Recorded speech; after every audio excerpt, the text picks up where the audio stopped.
Hi traders, it's Eddie here from TradeView and welcome to episode number 221 of Trading Talk.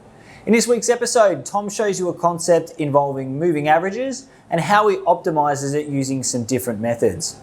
Now, just over a week, on the 27th of November, we'll be holding our 5th annual Algo Trading Conference featuring pioneer of Algo trading Perry Kaufman, world trading champion Stefano Serafini, and fund manager and former head of technical analysis at Bloomberg, Trevor Neil.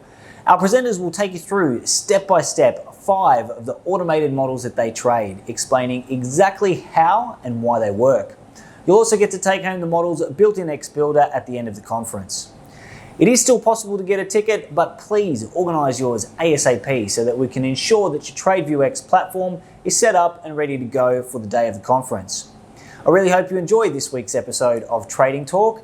We'll do our best to get one out next Friday before the conference, but either way, until next week, all the best with your trading.